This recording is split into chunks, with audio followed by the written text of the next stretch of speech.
I believe that this could have been used for autopsies. That you'd have this strap to keep you strapped in.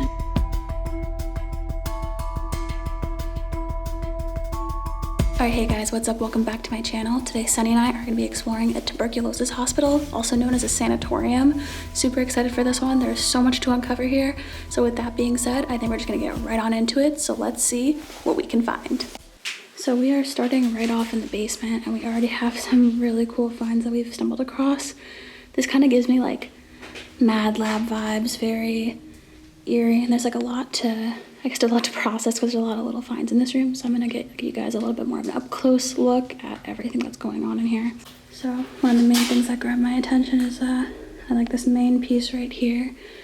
I believe that this could have been used for autopsies. I don't know about surgery, but this large drain hole and whatever residual things that are here was usually to drain a lot of body fluids that could come from conducting an autopsy. So that's why I think maybe it could have been used for that. So much rust. You can definitely tell that there's been a lot of wear and tear on this thing, and makes sense since this place has been shut down for quite a while, since I believe right around the 60s. So it's been out of use for quite a few decades now.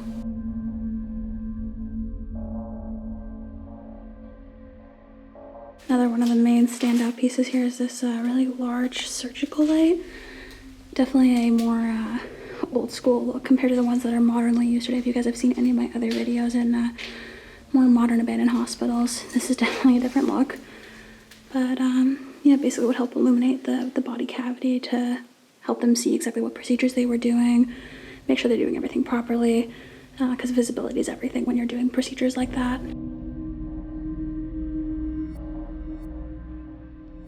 Over here is where things start to get a little confusing, at least for me, where I'm not going to know all of the exact things that are going on here. But I guess starting over here and like down here too, because there's a similar one as well. When I see this, I don't know why it makes me think of like a blood cycler, or like when there's a procedure being done that sometimes you have to like cycle a patient's own blood for whatever reason, or kind of like almost like pump their blood for them. But again, I don't know if that really makes sense if in this case, when I'm looking at this table over here, that I was saying about the drain hole and that it might be used for other procedures, not necessarily for like a living patient, but for autopsies. So that being said, I'm not too sure, but it does look very creepy and very, very decayed. Speaking of pumps, this actually here, which you might be able to read through the rest, says post-operative pump. There's a gauge on there too. Again, can't really tell you guys too much about what this is, so not really sure, but we definitely know there's something related to like operations, procedures like that. So I don't think I'm too off on my guess that maybe something like that was going on down here. Of course too, we got some old medicine bottles, larger ones maybe were kept in like lab type areas, but also these smaller ones that to me seem more like you would give them to the patient. It's really cool to see these and know exactly how dated they are. And I also got this big boy too, which again, could not tell you what it does, but you can just see how completely dusty it is and how long it's probably been sitting here. It does say spectronic, and I know that maybe that makes me think of like spectrophotometer from like some of my science classes in college, but not sure how it relates to like this context here.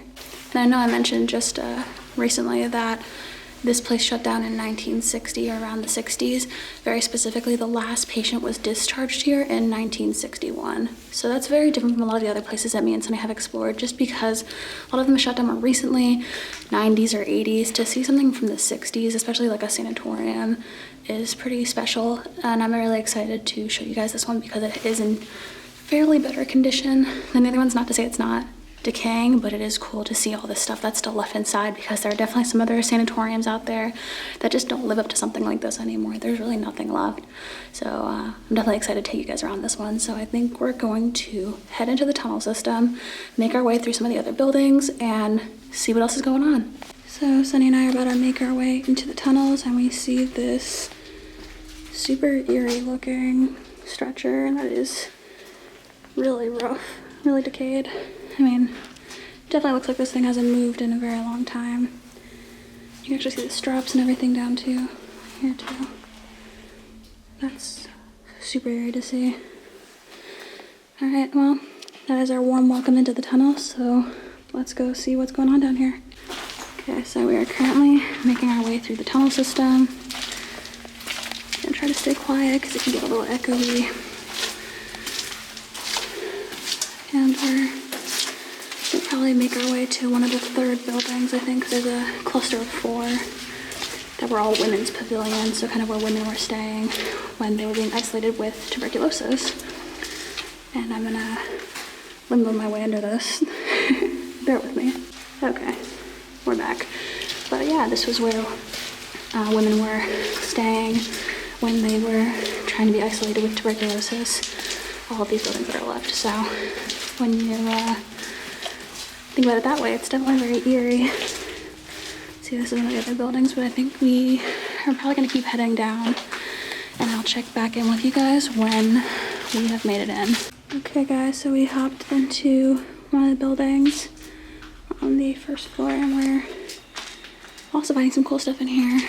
This room here has a, what do we call this, a gurney, a stretcher, and also this really cool, more dated medical cabinet. You can also tell some procedures probably went down in here because of the light, because again, you want to have some really good lighting if you're doing anything with the patients. But this is where they wanted to come in here and show you guys that you can see it says things like catheterization tray, Foley catheters, sterile fluids, applicators, tongue depressors. So this is definitely like a fully stocked medical cabinet that if patients were coming in and they need to be treated for something, we could, you know, kind of like pull from stock here if you were a nurse at the time and do that.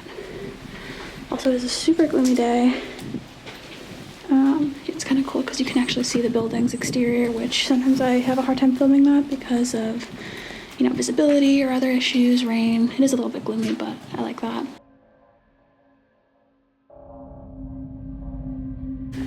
This is something kind of tucked over on the side that I didn't notice, but it on the top says WD31, which is Ward 31. It says the name of the doctor too, which is really cool. And you can see like the census at the time, probably when it was close to shutting down, there was 19 patients. There was 1 spot open, or actually no, 4. Misread that. So we also have some other really fascinating finds and some of my personal favorites, which is patient files. Anything like this I always really find fascinating, just because it's I don't know, so historical. Like this person right here was born in 1933. You can see things here like this would be like a temperature chart, so they would track your temperature, and you could see like this one's already marked up. And they had it for, you know, the multiple weeks, and, you know, throughout, I guess they extended their entire stay. I push this back a little bit. I think this was like treatment notes. So I think this is all just like tracking their fluids and their output, or when they had breakfast, maybe how much they finished, stuff like that. I just picked up another one. This was on the ground, so it is very, very dirty, but this is cool too because you can see it's like the electrocardiograph or electrocardiogram. So you can see like their heart rhythms, and I don't know, this is just something I never really come across in other places, and so I definitely appreciate it, and kind of like it's a historical context, just thinking about the patients here going through tuberculosis, being treated for that, being isolated, and kind of how we see a parallel with that in the current pandemic in a way. So it's like, in a lot of ways, we do like maybe relate to these people in some way and like how they felt. So I actually found another one, and I brought it over here to kind of like look through it a little bit as well. This one was case number 926. A lot of it was kind of like similar layout to the other ones, but this is kind of like some of the back pages, like laboratory values. You can see like all the urinalysis, all of them yellow, yellow, yellow, yellow, yellow. This person specifically actually was admitted, if you look up at the top really quick, in 1933. So these are getting really old, these papers.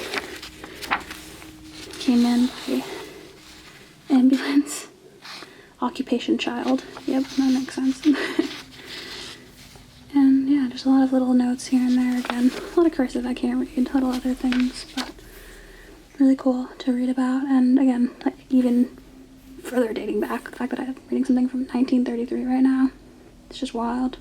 And these are some other things I always find super fascinating. You guys are probably gonna hear me say that a lot in this video, but these kind of like older style wheelchairs or seats that were set up for the patients. These are not the oldest style that I imagine are going to be here.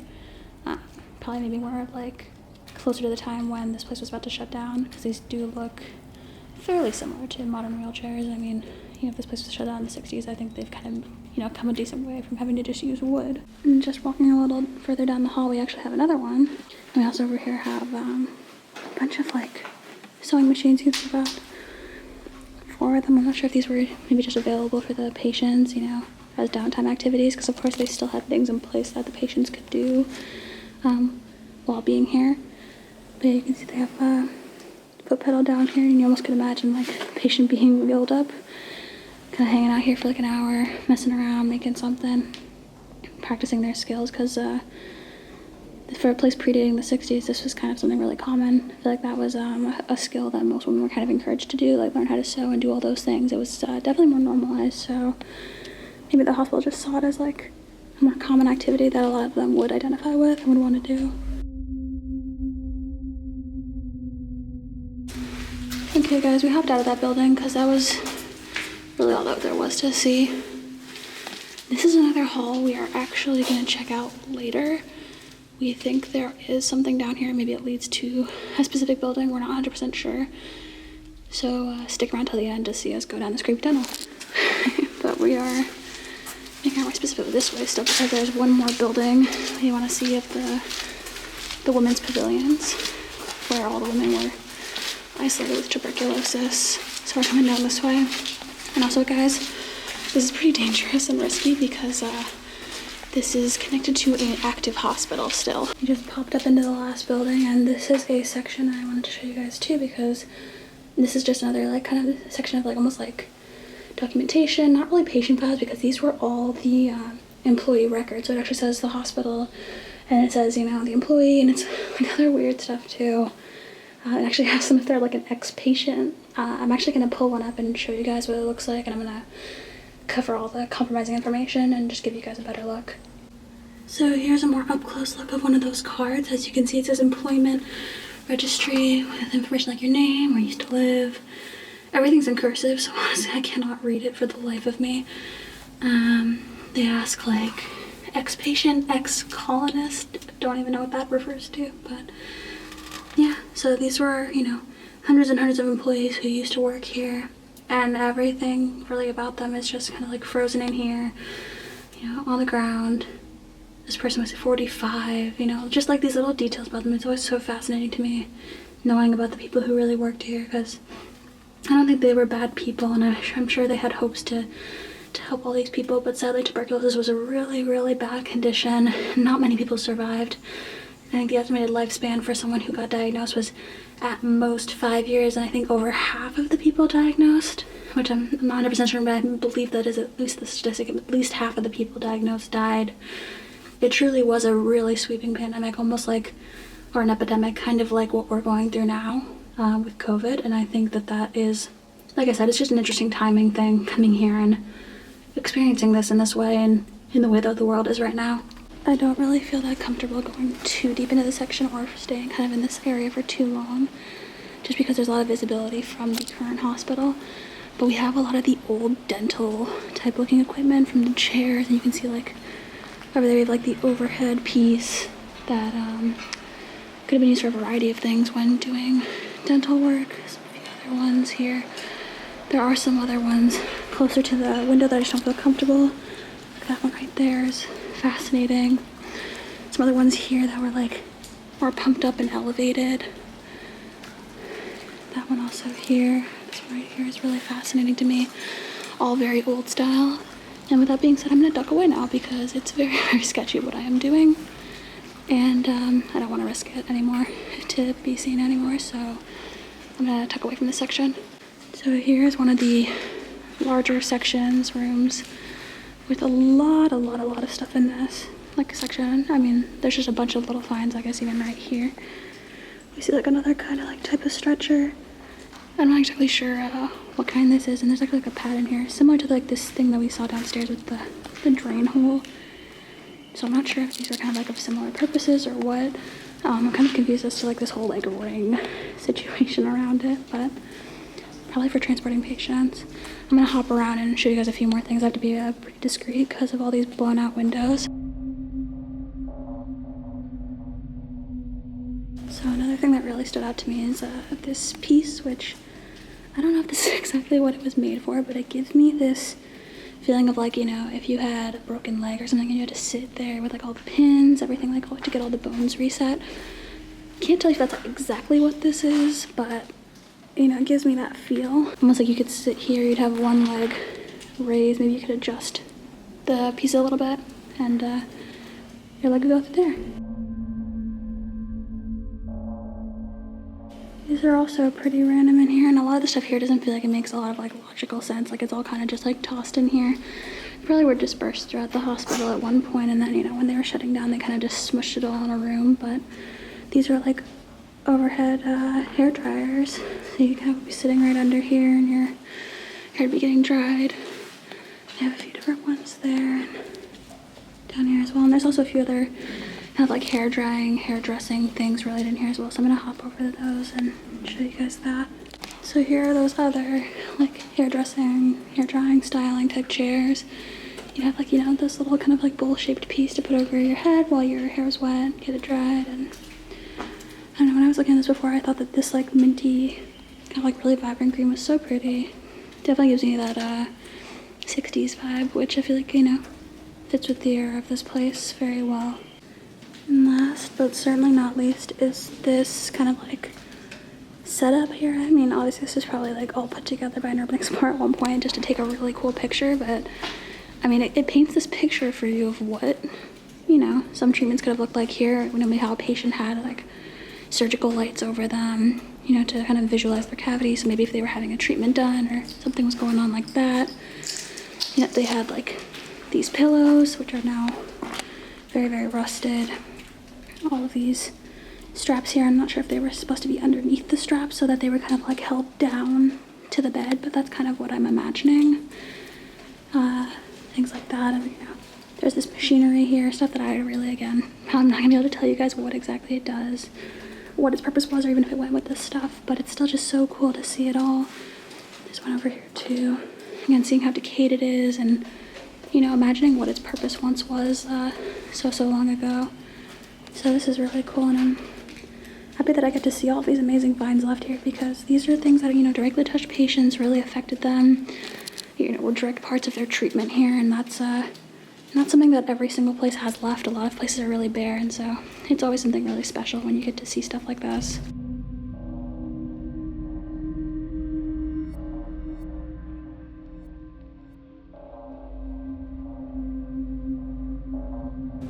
Okay guys, so Sonny's actually down here, hello, and we're making our way up the stairwell to see what is going on upstairs. I think this building is definitely gonna have some solid stuff, and I'm very excited to take you guys around. So right off the bat, when we get off the floor, we see this old classic patient bed. Again, super cool finds. Love how rusty this is, and kind of conveying that point that this place has been sitting here for a very long time. Lots of water damage, lots of debris and things. You know, how gunky this bed looks. It's definitely been seeing some stuff.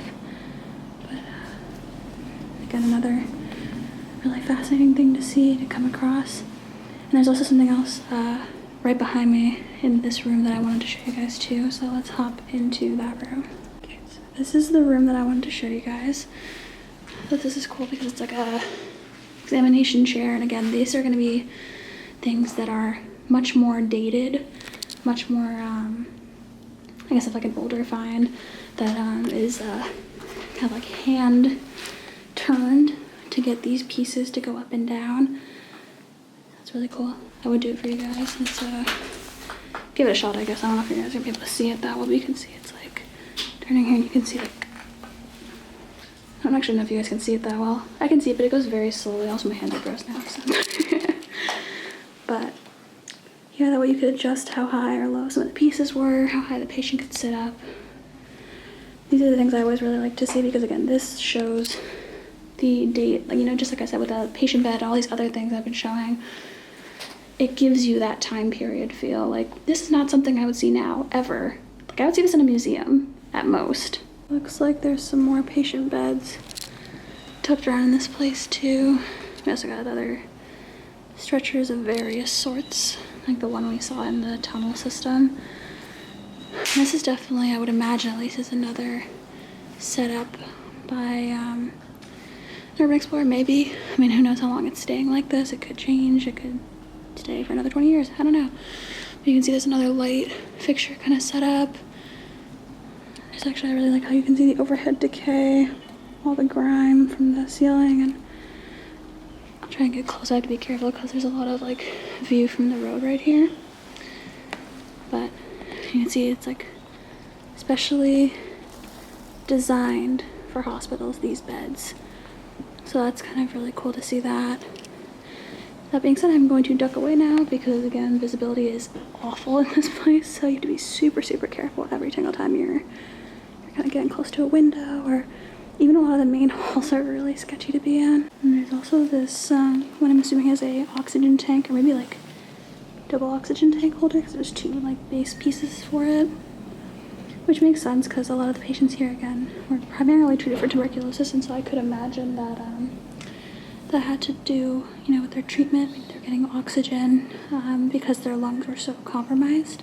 This is the last little section of this floor, so just figured I would show you guys these few things that are here, more of like the more modern style wheelchairs. And there's also this like kind of odd thing that me and Sonny could not figure out for the life of us what it is. It's like this tall chute type thing. There's a bunch of bottles here too, which is interesting, kind of more of again that like labby feel. And this is what I was talking about. It's kind of like a giant tube here filled with like this really shiny material, and I'm not gonna touch it because I feel weird touching it. It almost looks like kinetic sand. It almost looks like small little circles. I'm not gonna touch it, I promise, but why would it just be like sand? I don't know. No, my luck, it would be like something horrible, but yeah, that's kind of what's going on up here. There is a crib as well, which is very eerie. I mean, you know, it's not something I really realized at first, is that there could be children staying here as well as women, but that, you know, makes sense. Usually they would group women and children together. I'll have to keep an eye out for more of those later, because I'm sure that, you know, whereas one is many more. So me and Sonny are gonna make our way up another floor and see what else is going on in this place. So this is something I was really hoping to find so I could show you guys. This is a very old style, very outdated wooden wheelchair. Very fascinating to find. Super excited that I've finally gotten to experience this because this is my first time ever seeing one. But you know, this is kind of that point I was making way back where I was talking about the more modern wheelchairs and seeing how some of those were maybe here for maybe towards the end of this hospital's life, kind of where, you know, in the 60s they start to shut down, wrap up, and close it down, versus something like this may have been used much earlier on and then kind of carried through. And, you know, while they bought new wheelchairs, they kind of hung on to these as well, because if they still worked, they could still use them.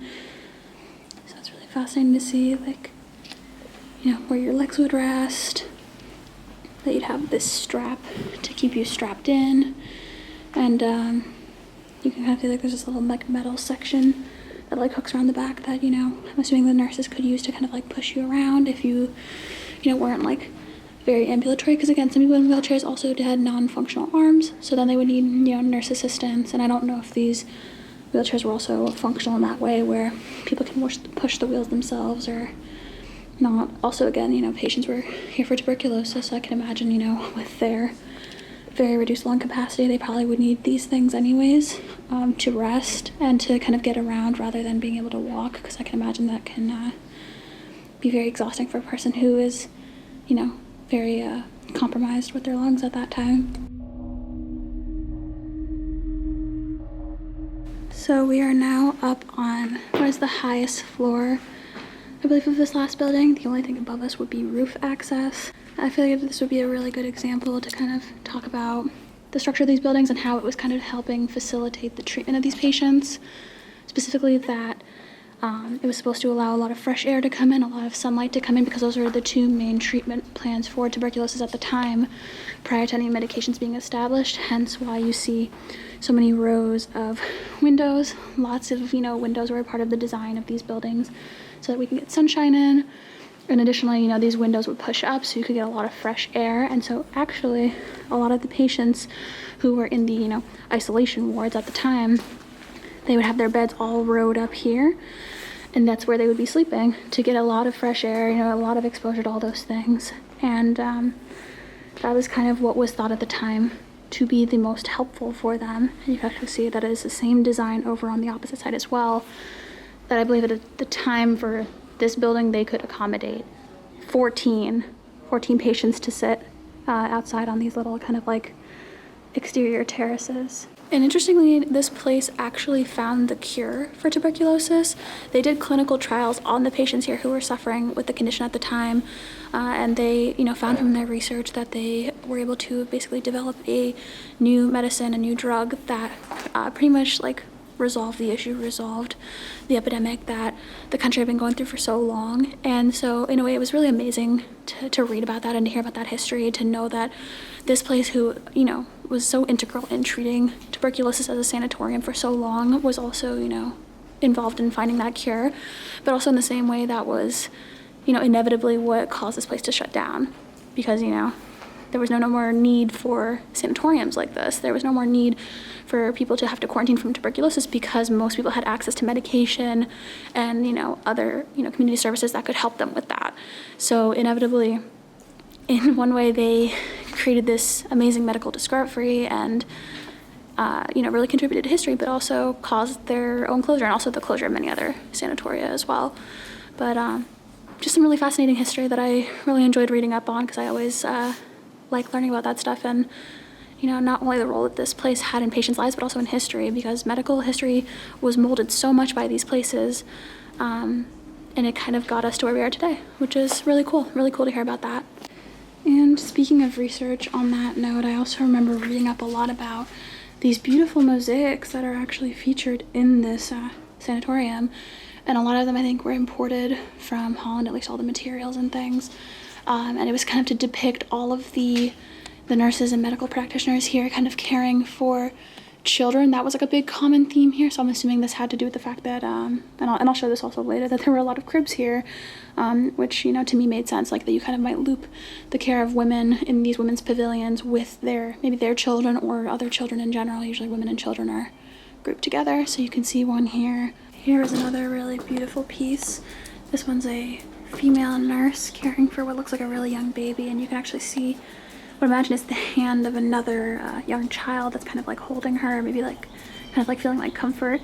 And again, this kind of style of mosaic was a really big, I forget exactly when, at what time. This is probably not the only location that features this, but really to show like kind of like that nurturing role of these medical practitioners, to kind of like romanticize them in a way, especially their relationship to young children and caring for these young children. So there's a little bit of history behind these as well. I'm gonna hop over to the other little like terracey type section and show you guys the other ones over there, because I believe my favorite one is actually over there, and I'm really excited to show you guys. Here's that last mosaic featuring another female nurse with, you know, that traditional nursing outfit that was worn back in, you know, probably this era of time, 30s, 40s, 50s, 60s, until this place shut down. And there's also a young boy, and you can see his arm is all splinted up. Some people decided to steal a few pieces of his foot, which kind of sucks because that degrades the building over time. People wanting to come and take seashells from the mosaics or other pieces, and sadly one day someone's going to come here and want to see this, and it's going to be all gone because someone wanted to take all of it.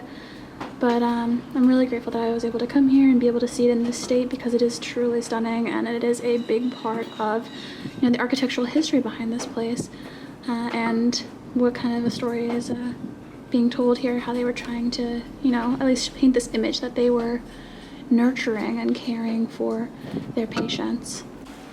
And going off of that theme before, where I was, you know, nurturing children, caring for child patients, here are some of the cribs, which is, you know, very powerful to see something like this left here, and to really know like what this meant, that, you know, patients were very, very young here, being exposed to this kind of environment, that they were ill, that they were struggling, that, you know, many of them unfortunately passed because of, you know, this vicious disease that was being, you know, transmitted so, you know, at such a, you know, intense rate at that time in history. So it's very sad to see things like this, very powerful, but also it's very fascinating at the same time, because it shows the history. Like I've always, you know, kind of gone back to saying that it's one of my favorite things, seeing this and connecting with that, knowing that this kind of reinforces what happened here. You can't really deny that, you know, kids were here. Very, very sad. Okay guys, with all that being said, I think me and Sonny are kind of set on these buildings. We are gonna head back down into the tunnel system, go down that kind of random tunnel that we are not sure where it leads exactly, see if it goes anywhere interesting, and take it from there.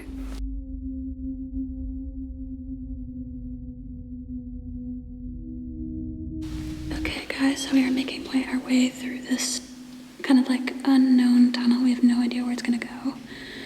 I'm trying to be really quiet just to stay discreet, and we will give you an update at the end if we find out where it leads. Okay guys, so that was actually pretty anticlimactic. We got to the end of it, completely boarded, not even sure where it led us, to be honest, but it is what it is. And it was also filled with cave crickets, which are gross and creepy, and once one of them jumps at you, all of them jump at you, so I was just like ready to get out of there. With that being said, I feel like that's kind of it. We've kind of seen everything that there is to see in this place, so I think me and Sonny are gonna make our way out of here. And yeah, hope you enjoyed the video. All right, guys, I'm gonna end the video right here. I hope you enjoyed walking through this abandoned sanatorium with Sonny and I. If you did enjoy this video, don't forget to comment, like, and subscribe. And of course, like always, I'll catch ya in the next one.